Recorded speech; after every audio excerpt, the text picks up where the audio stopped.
Imagine waking up to find your country in freefall. Banks shuttered, food prices exploding, and streets filled with unrest. This isn't fiction. It's reality for millions across Asia right now. Countries that once showed economic promise are now unraveling from within. Some are drowning in debt. Others are crumbling under political chaos. Is your country on the list? Subscribe to Global Lens for in-depth insights into global instability. And now, let's begin. Chapter 1. Sri Lanka. Sri Lanka was once marketed as the Pearl of the Indian Ocean, a booming destination for tourism and tea exports. But beneath the surface, unsustainable borrowing, bloated public spending, and overdependence on foreign loans set the stage for collapse. By 2022, inflation skyrocketed to nearly 70%, plunging millions into poverty. A failed tax cut in 2019 reduced government revenue. The pandemic wiped out tourism, and the sudden shift to organic farming decimated agricultural output. By the time the government defaulted on its $83 billion debt, daily life had become unbearable. Fuel queues stretched for kilometers. Food shortages sparked riots. The president fled the country. Sri Lanka is now relying on IMF bailouts and bilateral support from India and China. But the political credibility needed to implement reforms remains fragile. Energy shortages, lack of foreign currency, and a brain drain have all hindered recovery. The crisis exposed how even countries with strong tourism and trade ties can unravel if economic fundamentals are ignored. Chapter 2. Pakistan. Pakistan is currently facing one of the worst economic and political crises in its modern history.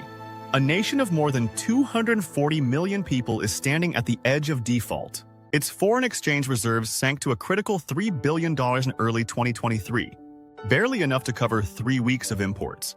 Inflation consistently breaches 40%, hitting the poor hardest. Wheat, flour, and electricity are unaffordable luxuries for large parts of the population. In some provinces, people are skipping meals or relying on ration cards. The rupee has plummeted to historic lows, causing imported fuel and goods to skyrocket in cost.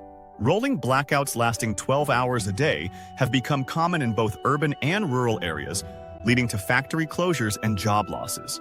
Pakistan's manufacturing and textile industries, which form the core of its exports, are shrinking. But the economic collapse is compounded by political chaos. After Prime Minister Imran Khan was ousted, a power vacuum emerged. His arrest in 2023 triggered mass protests that turned violent in major cities like Lahore, Karachi, and Islamabad. The army, long seen as the real power broker in Pakistan, tightened its grip, while democratic institutions continued to erode. Adding to this pressure are the ongoing negotiations with the IMF, which demand painful austerity measures. Fuel subsidies have been slashed, electricity tariffs raised, taxes on essentials introduced. These measures are politically toxic but economically essential. Security threats further complicate the picture. Cross-border tensions with India remain unresolved, while terror attacks by Tehreek-e-Taliban Pakistan (TTP) have resurged in Khyber Pakhtunkhwa. Meanwhile, Pakistan is still recovering from devastating 2022 floods that displaced over 30 million people and caused more than $30 billion in damages. Climate vulnerability has become a new and escalating risk. Whether Pakistan can stabilize depends on more than money. It requires trust, transparency, and institutional reform. Without them, even foreign bailouts will only buy time, not solutions. Chapter 3. Afghanistan.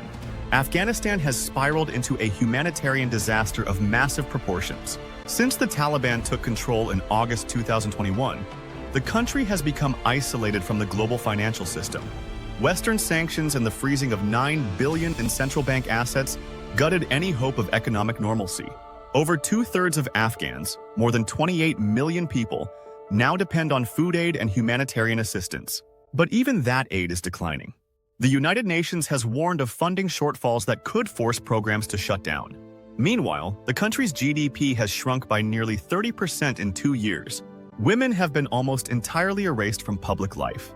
Girls beyond grade 6 are banned from school. Female university students have been blocked from attending classes. Women cannot work in most sectors or travel without a male guardian.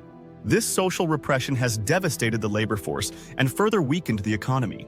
Taliban rule has also emboldened terror groups like ISIS-K, who have claimed responsibility for a wave of attacks on schools, mosques, and minority communities, particularly the Hazara. These attacks have increased in both frequency and brutality with no effective security response. Many Afghans have tried to flee the country, but neighboring borders are increasingly sealed. Pakistan, Iran, and Central Asian states have restricted entry, leaving thousands stranded at border zones. For those who remain, hunger is constant. Fuel is scarce. Banks are dysfunctional. Corruption is rampant. Even basic infrastructure is collapsing. Hospitals are without supplies. Education is in ruins. The Afghan currency, the Afghani, has remained artificially stable only because trade and imports have collapsed. Afghanistan is no longer just a failed state, it is a forgotten one. And as it slips further into darkness, regional instability is bound to follow. Chapter 4. Myanmar. Myanmar's descent into chaos began with the military coup in February 2021. Since then, the country has become a battlefield. The military government has lost control over large portions of the country, which are now held by ethnic armed groups and local militias. The kyat has lost over 50% of its value, and inflation is officially above 30%. Unofficially, it's even higher. Fuel prices have more than doubled. Food costs are so high that even rice has become unaffordable in many rural areas. The junta has imposed internet blackouts and arrested thousands, including journalists, students, and doctors. Civil disobedience movements have shut down state functions. While parallel governments have emerged, deepening the split, education and healthcare systems are paralyzed. Over 1.5 million people have been displaced by fighting. Foreign companies like Total and Chevron have exited the country. The EU and US have imposed sanctions, isolating Myanmar further. China and Russia maintain diplomatic ties with the military but have limited influence over its crumbling grip on power. Without a political resolution, Myanmar is at risk of becoming a permanently fractured state, one in which violence is the norm. The economy is informal and underground, and the government is one of many competing militias. Chapter 5. North Korea. While most of the world has turned its attention elsewhere, North Korea is quietly enduring one of its worst internal crises since the 1990s famine. In 2023, reports from defectors and satellite imagery revealed widespread crop failures. Entire provinces face food shortages, so severe that rural populations are surviving on foraged roots and grass. Economic activity has slowed to a crawl. The border with China remains mostly closed, severing critical trade routes.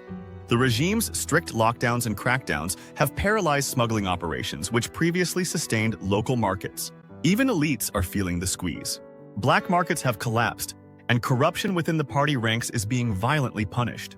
In 2023, Kim Jong-un reportedly ordered purges of top officials for economic sabotage, code for failure to deliver results in impossible conditions.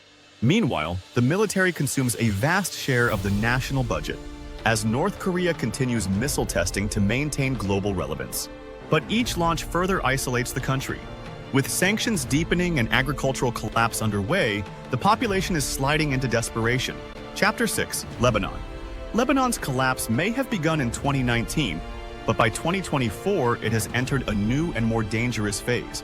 Hyperinflation continues to decimate the value of the Lebanese pound, which has lost over 98% of its worth. A population that once enjoyed a thriving middle class is now fighting for survival. People can no longer withdraw their own money from banks. Electricity is only available for 1 to 2 hours per day, forcing homes and businesses to rely on costly private generators. Fuel shortages are common, and food prices are more than triple what they were 5 years ago. The 2020 Beirut port explosion remains a symbol of dysfunction. Despite overwhelming evidence of government negligence, no high-ranking official has been held accountable. The blast displaced 300,000 people and destroyed critical infrastructure. But rebuilding efforts are stalled due to corruption and inaction. Public trust in institutions has completely eroded. Elections are delayed. Political parties are gridlocked. The IMF has offered bailout packages, but Lebanon has failed to implement the basic reforms required to unlock those funds. With most of the population below the poverty line and over 80% of medicines out of stock, the country is now teetering on the edge of state failure. Chapter 7. Laos. Laos is suffering from a silent collapse. Its debt-to-GDP ratio has surpassed 100%, and the majority of its debt is owed to China. This has sparked international concern about Laos becoming a satellite in Beijing's expanding sphere of influence. In 2021, the Lao government handed over control of its national electricity grid to a Chinese company. Infrastructure projects like railways and dams have been built with Chinese loans, but the returns are slow and the debt is mounting. At the same time, inflation has surged, particularly in food and energy. The local currency, the kip, lost over 50% of its value in under a year. Rural areas are especially affected, where families are now reducing meals or relying on subsistence farming. A public health crisis adds to the burden. Laos has seen a sharp spike in dengue fever cases, overwhelming hospitals with limited resources. Vaccine distribution is weak, and medical workers are underpaid or leaving the profession entirely. Laos lacks a diversified economy and remains heavily dependent on hydropower, tourism, and resource exports. With tourism still recovering slowly post-COVID and environmental challenges threatening hydroelectric output, Laos faces a future where foreign debt, public health, and brain drain converge toward collapse. Chapter 8: Bangladesh. Once hailed as a development success story, Bangladesh is now grappling with a crisis that threatens to undo decades of progress. Its GDP growth slowed sharply in 2023, while inflation surged to double digits. The Bangladeshi taka has depreciated over 25% against the dollar, increasing the cost of imports dramatically. The garment industry, which accounts for over 80% of export earnings, is experiencing mass layoffs due to falling demand from Western markets. Thousands of factories have closed or downsized, leaving millions without jobs. Power shortages are another critical issue. Gas shortages have led to extended blackouts, especially in industrial zones like Dhaka and Chattogram. Without electricity, factories are unable to meet international orders, further eroding economic stability. On top of these economic issues, Bangladesh faces existential threats from climate change. 1 in 7 people in the country could be displaced by rising sea levels by 2050. Already, parts of the southern coast are seeing climate refugees migrating northward. Cyclones, river erosion, and floods regularly destroy homes, farmland, and infrastructure. The Rohingya refugee crisis also continues to strain resources. Over 900,000 displaced people remain in overcrowded camps in Cox's Bazar. With donor fatigue setting in and local resentment rising, the situation risks spiraling out of control. Bangladesh's crisis is unique in that it is both acute and chronic, an economic slowdown layered over long-term environmental collapse. Chapter 9: Yemen. Yemen's condition has gone from crisis to catastrophe. The civil war has entered its 10th year, and the country remains divided between Houthi rebels, the internationally recognized government, and various tribal and extremist factions. The economy has completely collapsed. Public servants haven't been paid in months. The currency has split between north and south, leading to pricing chaos. The Yemeni rial has lost 90% of its value since 2015. The humanitarian situation is dire. Over 24 million people, more than 3/4 of the population, require aid. The World Food Program has been forced to cut rations due to funding gaps, and famine conditions are spreading. Hospitals are running without medicine or electricity. Cholera and dengue outbreaks have killed thousands. Clean drinking water is scarce, especially in blockaded regions like Taiz. Women and children suffer the most, with child malnutrition rates among the highest in the world. Climate change is amplifying the crisis. Rainfall is erratic. Wells are drying up. Sana'a, the capital, could become the first major city on Earth to run out of water completely.